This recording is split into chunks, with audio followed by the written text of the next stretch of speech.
डोंगरगढ़ का बमलेश्वरी मंदिर रहस्य से भरा हुआ है। जानिए इतिहास और इसकी महत्ता। ये मंदिर राजनांदगांव जिले के धर्मनगरी डोंगरगढ़ के पहाड़ों में विराजमान मां बमलेश्वरी माता का अगर इतिहास के बारे में इतिहासकारों व मंदिर के पुजारियों का कहना है कि 2200 वर्ष पुराना है। मंदिर का इतिहास डोंगरगढ़ शहर पहले कामावती नगरी के नाम से जाना जाता। राजा कामसेन अपने तपोबल से मां बगलामुखी को प्रसन्न कर पहाड़ों में विराजमान होने की विनती की और मां बगलामुखी मां बमलेश्वरी के स्वरूप में भक्तों के कल्याण हेतु पहाड़ों पर विराजमान हो गई। अत्यधिक जंगल एवं दुर्गम रास्ता होने के कारण भक्तों को दर्शन लाभ प्राप्त न होते देख राजा कामसेन दुखी होकर पुनः मां से विनती करते हुए पहाड़ों के नीचे विराजमान होने के लिए आग्रह किया। मां बमलेश्वरी राजा कामसेन की भक्ति और प्रजा के प्रति चिंता को देख प्रसन्न होकर पहाड़ों से नीचे छोटी मां बमलेश्वरी एवं मंझली मां रणचंडी के स्वरूप में जागृत अवस्था में विराजमान हुई। लोगों का ऐसा मानना है कि जो भक्त ऊपर पहाड़ों में स्थित मां बमलेश्वरी माता के दर्शन नहीं कर पाते, वह भक्त छोटी मां बमलेश्वरी मां व मंझली मां रणचंडी माता के दर्शन का लाभ प्राप्त करते हैं। पहाड़ों में विराजमान मां बड़ी बमलेश्वरी अपनी दो बहनों के साथ कामावती नगरी, जिसे आज डोंगरगढ़ के नाम से जाना जाता है, आज भी जागृत अवस्था में सभी भक्तों के कल्याण करती आ रही हैं, जिसका प्रमाण मां के दरबार में दिन ब दिन भक्तों की भीड़ से पता चलता है। वहीं दूसरी ओर कुछ इतिहासकारों का ये भी कहना है कि मां बमलेश्वरी का इतिहास उज्जैन से भी जुड़ा हुआ है। राजा विक्रमादित्य भी यहाँ पहले शासक रह चुके हैं। राजा विक्रमादित्य भी मां बगलामुखी के बड़े उपासक रहे हैं। मां के दरबार में सच्चे मन से जो भी मांगा है, उनकी सभी मनोकामनाएं पूरी हुई हैं।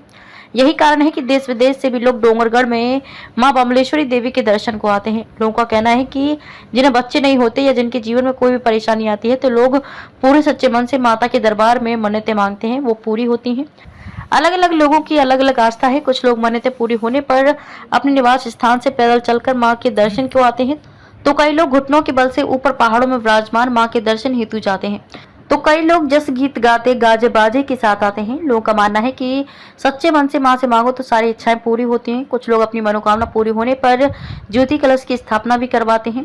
धर्म नगरी डोंगरगढ़ में प्रत्येक वर्ष चैत्र और क्वार नवरात्र का पर्व मनाया जाता है। दोनों नवरात्र में मां के दरबार में ज्योति कलश प्रज्वलित किया जाता है। नवरात्रि पर्व पर मां बमलेश्वरी ट्रस्ट समिति के द्वारा दर्शनार्थियों को माता के दर्शन एवं प्रज्वलित ज्योति कलश के दर्शन करने सुरक्षित उड़न खटोला की व्यवस्था, दर्शनार्थियों के लिए एयर कंडीशन युक्त वेटिंग हॉल की व्यवस्था एवं सीढ़ियों से दर्शन करने वाले दर्शनार्थियों के लिए जगह जगह पर ठंडे पानी एवं आराम करने के लिए व्यवस्था की गई है। पूरे मंदिर परिसर में ऊपर पहाड़ से लेकर नीचे तक सुरक्षा की दृष्टि से सीसीटीवी कैमरे लगा रखे हैं। नवरात्र के दौरान दर्शनार्थियों की मदद करने ट्रस्ट मंडल जगह जगह पर अपने कर्मचारी तैनात रखते हैं, जिससे किसी भी श्रद्धालुओं को दर्शन करने में कोई तकलीफ न हो। माता के दर्शन में आए दर्शनार्थियों के स्वास्थ्य की सुरक्षा में दवाइयां इत्यादि उपलब्ध कराते हैं। नवरात्रि पर्व पर डोंगरगढ़ में प्रशासन द्वारा श्रद्धालुओं के मनोरंजन खान पान के लिए मेला का भी आयोजन किया जाता है, जिसमें बच्चों के मनोरंजन के लिए झूला, कपड़े, खाने पीने की सामग्री आदि उपलब्ध रहती हैं। इस नवरात्र पर्व में आदर्श आचार संहिता का पालन करते हुए सभी प्रशासनिक तंत्र द्वारा कराएंगे मेला का आयोजन। प्रशासन की रहती है अहम भूमिका। कलेक्टर के साथ आला विभागीय अधिकारियों द्वारा दर्शनार्थियों को सभी प्रकार की सुविधा उपलब्ध कराने रूपरेखा तैयार कर विभागीय स्टॉल के माध्यम से सुविधा उपलब्ध कराते हैं। पुलिस प्रशासन में पीछे नहीं, भीड़ को नियंत्रित करना, क्राइम ना हो, दर्शनार्थियों की मदद के लिए 24 घंटे उपलब्ध रहते हैं, जिससे मेला शांतिपूर्वक मनाया जाता है। मां बमलेश्वरी ट्रस्ट समिति के अध्यक्ष मनोज अग्रवाल ने मीडिया को बताया कि श्रद्धालुओं द्वारा इस वर्ष नवरात्रि पर्व में 8500 ज्योति कलश ऊपर पहाड़ों में विराजमान मां बमलेश्वरी के दरबार में एवं 900 ज्योति कलश नीचे मां बमलेश्वरी माता के दरबार में, 61 ज्योति कलश शीतला माता के दरबार में प्रज्वलित हुई हैं, जिनमें से 10 से 11 ज्योति कलश विदेश जैसे ऑस्ट्रेलिया, यूएसए से प्रज्वलित की गई है।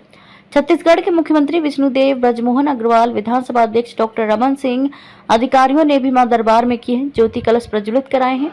अपने एवं प्रदेश की मंगल कामना के लिए इस नवरात्रि एकम को मां बमलेश्वरी ट्रस्ट समिति द्वारा सोने का मुकुट चढ़ाया जा रहा है, जिसकी लागत मूल्य अभी उपलब्ध न होने के कारण बता नहीं सकते। भीषण गर्मी को देखते हुए श्रद्धालुओं को तकलीफ न हो, इसके लिए ट्रस्ट मंडल ने 24 फीट के 2 पंखे लगा रखे हैं। रास्तों में ठंडे पानी की व्यवस्था, श्रद्धालुओं के बैठने की व्यवस्था, स्वास्थ्य की दृष्टि से दवाई उपलब्ध करवाना, उत्तम भोजन के लिए कैंटीन की व्यवस्था, रोपवे में भीड़ की दृष्टि से एयर कंडीशनर वेटिंग हॉल की व्यवस्था ट्रस्ट द्वारा की गई है।